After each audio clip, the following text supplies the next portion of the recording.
the Supreme Court's decision on affirmative action. I want to talk about it.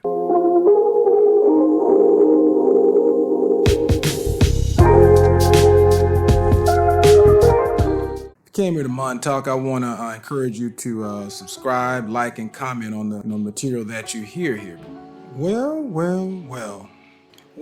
the Supreme Court landmark decision seems like they want to get rid of affirmative action. It looks like in a 6-3 and 6-2 that race-conscious admissions and policies for the University of North Carolina as well as Harvard College violate the Constitution. And you know what? They want to gut affirmative action, and my answer to that is, so what? I mean, at the end of the day, affirmative action has done very little to help anybody of quote unquote color or African American with quotation marks get into college, keep a job, or get a job or do anything else for that matter. So I'm just going to read some to you and kind of get your perspective on it. And I want you to chime in by commenting and letting me know how you feel about this whole affirmative action thing, right? Okay, I'm going to get to it. This is a story that was posted on CNN. The Supreme Court landmark decision on Thursday, which is, I think, is the 29th of June or something like that. They decided that they said they were going to gut this particular article says they gutted affirmative action and they made it unlawful for colleges to take race into consideration as a specific factor in admissions. See, it's certain languages that they say that are weird, right? And they want you to kind of get behind these things, and that's why I look at all these different groups. Quote unquote liberals are arguing for this, and conservatives are quote unquote arguing against it. But it said it was a consideration, and it was very specific factors in admissions.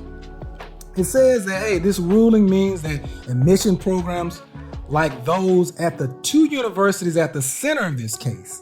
Now, they were brought by this particular group of, this lobbyist group, and we'll get into that a little bit later. But this lobbyist group is this is all a joke, man. This is all a joke. This lobbyist group is ran by conservative parties, or conservative, I should say, lobbyists. And we'll get into that a little bit later, but let's get back to the point. I digress. This ruling means that these two colleges, Harvard University, as well as the University of North Carolina, which I didn't think was anything more prestigious than any other state-supported institution, University of Texas, University of Cincinnati, University of California, different branches. But anyway, let's just leave it at what it is. That these two particular universities are no longer permitted to use race. Race is a determining factor in your admission. The majority says that race can still be used as part of the admission applications, but it's basically saying the majority says that race can still be used as part of the admissions applications. But quote unquote minorities are unconvinced. Let me read a little bit of this to you, right? It says, while the decision will impact admissions policies that have historically benefited Blacks and Latinos, Black and Latino students. Let's just stop there for a second and talk about this for a second. I really don't know where this has ever helped a Black or Latino student get into anybody's college. So for them to even use this as some type of minority admissions gifted is something crazy. So let's talk about, let's do the definition real quickly of what affirmative action actually is, right?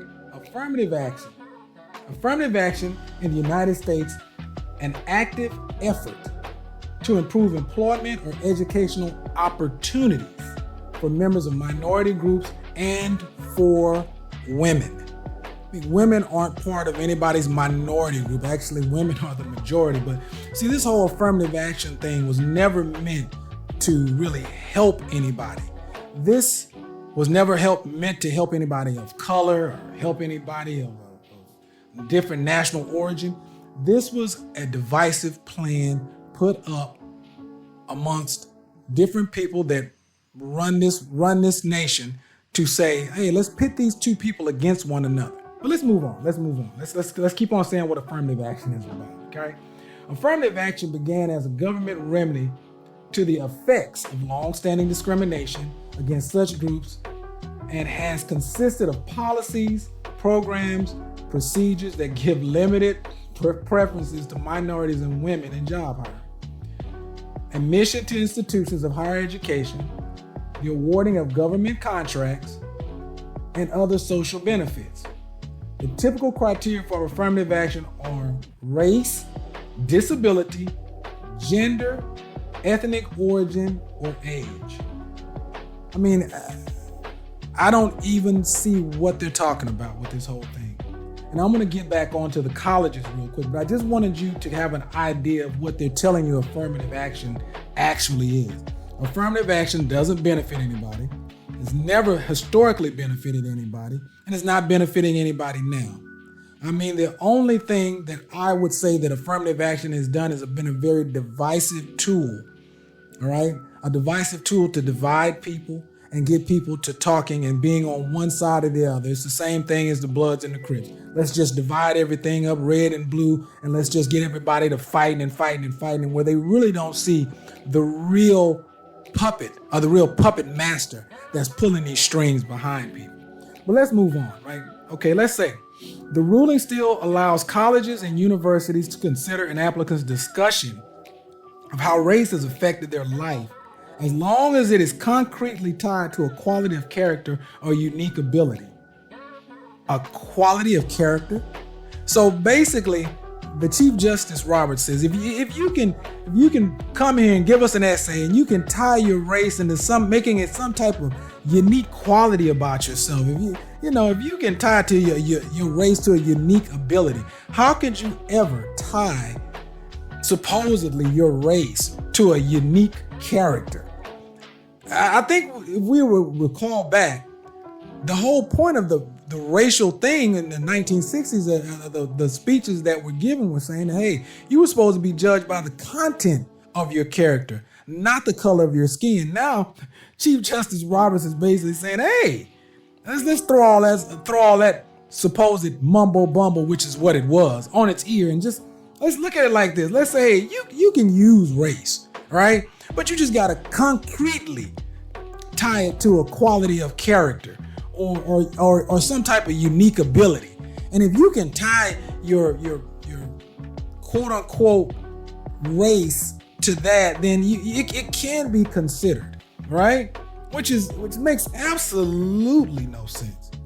Chief Justice Roberts, in his majority opinion, noted that applicants could share in essays also how their heritage or culture motivated them to take a leadership role, for instance. I mean, your heritage, your culture, and your race are supposedly three different things. Heritage is where you're from, who you're from. Your culture is who you are. And your race is supposedly the color of your skin. Right? I mean, that's what we're taught, although those are all, different things and they don't tie in together.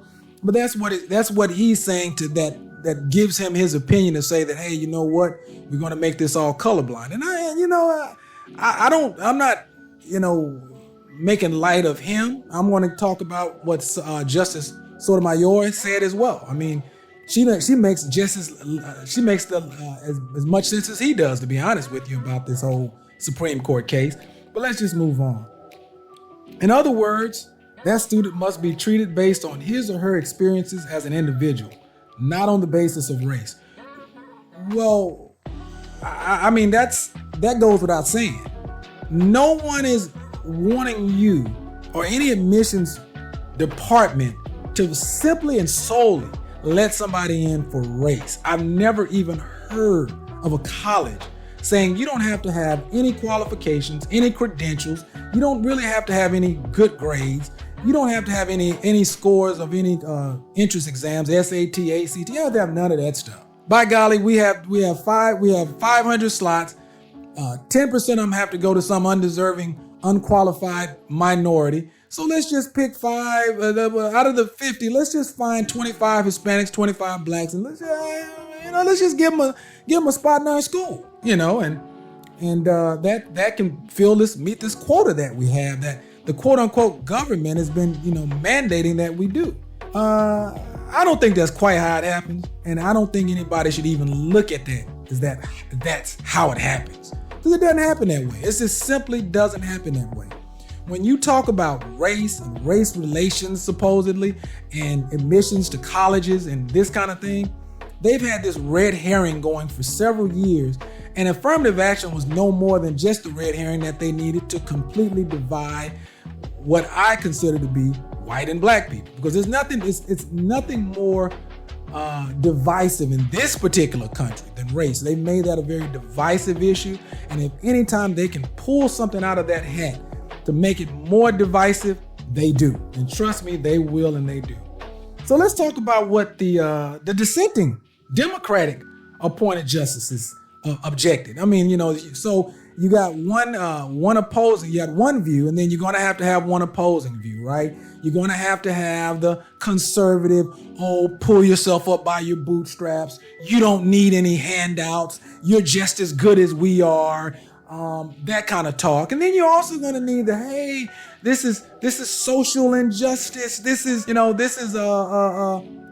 historic, and all of these injustices have been historic. So you have to have, if you have systemic historic racism, you have to have systemic things in today's time to bring us out of those things. And none of that stuff will or has or will even work. But let's talk about what the justices on the dissenting side said, right? The Democratic appointed justices objected. See, I have a problem with saying Democratic appointed, because they're letting you know right then and there that, okay, these are just liberal judges. And so let's go liberal versus conservative, black versus white, whatever. It's just the same old playbook they use, right? Democratic appointed justices objected, insisting that the ruling would make it practically impossible for colleges and universities to take race into account in admissions.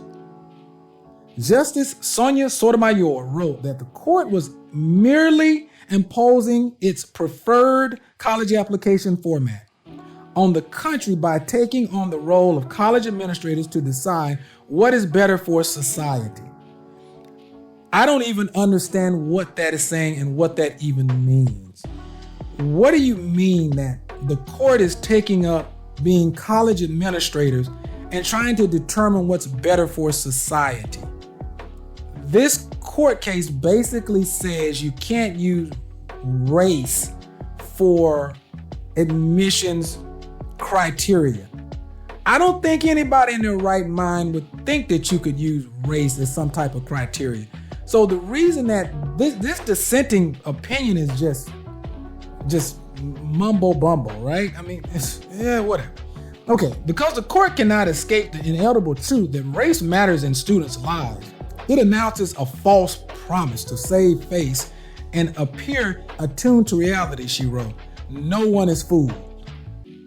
Right. Because the court can't escape the inevitable truth that race matters in students' lives. Well, according to you and everybody else, race matters in everybody's lives. Not just students' lives, it matters in everyday life. It matters what you do. I don't remember, and I went to college several years ago, and maybe college has changed over the years. I just don't simply remember that race playing that big of a factor on campus.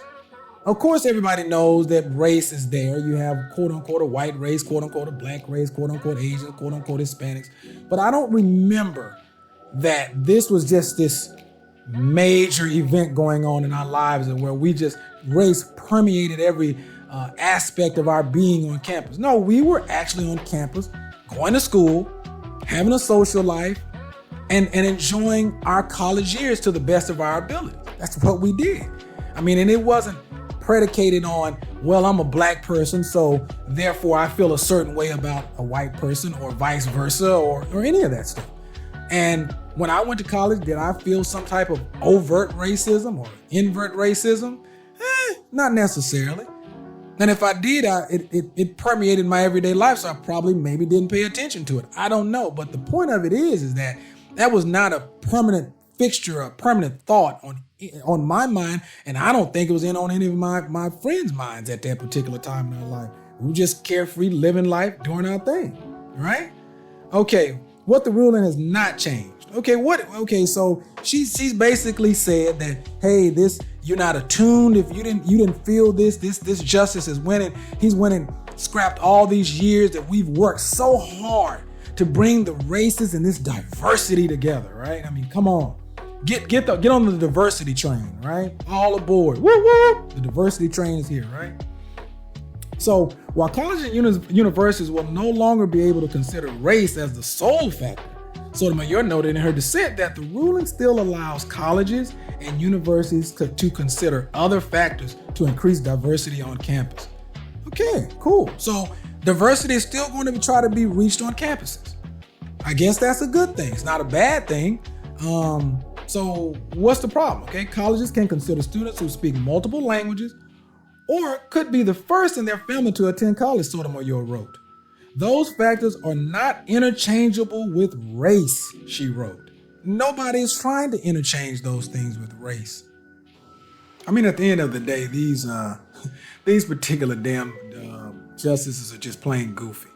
I mean, Sotomayor argued that the admissions processes are lawful under the Equal Protection Clause of the 14th Amendment. The Equal Protection Clause of the 14th Amendment enshrines a guarantee of racial equality, Sotomayor wrote. How can you have a guarantee of racial equality? What law has ever been written that even has the color of law that would guarantee racial equality? Okay, the court long ago concluded that this guarantee can be enforced through race-conscious means in a society that is not and has never been colorblind. Race-conscious means. I mean, just listen at the language of her opinion, her dissenting opinion. I mean, it's condescending to even say some of this stuff, and these justices are almost plain damn goofy. I mean, that's the only way I can roughly describe it. In her dissent in the North Carolina case, Jackson recounted the long history of discrimination in the U.S. and took aim at a majority ruling with let them eat cake obliviousness. Today, the majority pulls the ripcord and announces color blindness for all by legal fiat, Jackson wrote. But deeming race irrelevant in law does not make it so in life. Isn't that beautiful? I mean, just beautiful poetry. Doesn't mean a whole lot, but it's beautiful. Just because you make it irrelevant in law doesn't make it irrelevant in real life. I mean, this is the kind of stuff that you just can't make up.